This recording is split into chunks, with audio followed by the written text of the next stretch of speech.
पत्नी और पति में झगड़ा हो गया। पति और बच्चे खाना खाकर सो गए तो पत्नी घर से बाहर निकाल गई, यह सोचकर कि अब वह अपने पति के साथ नहीं रह सकती।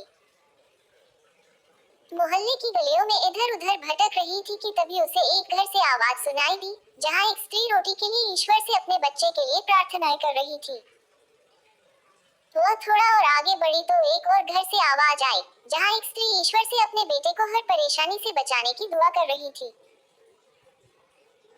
एक और घर से आवाज आ रही थी, जहां एक पति अपनी पत्नी से कह रहा था कि वह मकान मालिक से कुछ और दिन की मोहलत मांग ले और उससे हाथ जोड़कर अनुरोध करे कि रोज रोज आकर उन्हें तंग न करे।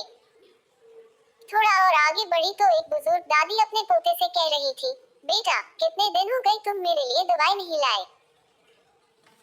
पोता रोटी खाते हुए कह रहा था, दादी माँ, अब मेडिकल वाला भी दवा नहीं देता और मेरे पास इतने पैसे भी नहीं है कि मैं आपके लिए दवाई ले आऊं। थोड़ा और आगे बढ़ी तो एक घर से स्त्री की आवाज आ रही थी, जो अपने भूखे बच्चों को यह कह रही थी कि आज तुम्हारे बाबा तुम्हें खाने के लिए कुछ न कुछ जरूर लाएंगे, तब तक तुम सो जाओ। जब तुम्हारे बाबा आएंगे तो मैं तुम्हें जगा दूंगी। वह औरत कुछ देर वहीं खड़ी रही और सोचते हुए अपने घर की ओर वापस लौट गई कि जो लोग हमारे सामने खुश और सुखी दिखाई देते हैं, उनके पास भी कोई ना कोई कहानी होती है। फिर भी यह सब अपने दुख और दर्द को छुपाकर जीते हैं।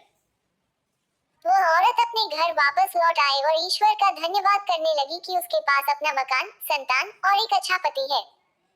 हाँ, कभी कभी पति से नोक-झोंक हो जाती है, लेकिन फिर भी वह उसका बहुत ख्याल रखता है। वह औरत सोच रही थी कि उसकी जिंदगी में कितने दुख हैं, मगर जब उसने लोगों की बातें सुनी तो उसे यह एहसास हुआ कि लोगों के दुख तो उससे भी ज्यादा हैं।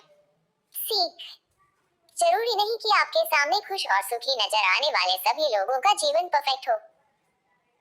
उनके जीवन में भी कोई न कोई परेशानी या तकलीफ होती है, लेकिन सभी अपनी परेशानी और तकलीफ को छुपाकर मुस्कुराते हैं। दूसरों की हंसी के पीछे भी दुख और मातम के आंसू छिपे होते हैं।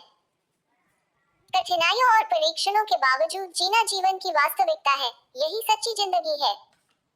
दोस्तों, अगर आपको कहानी पसंद आई हो तो एक लाइक और अपने दोस्तों से शेयर करना न भूलें।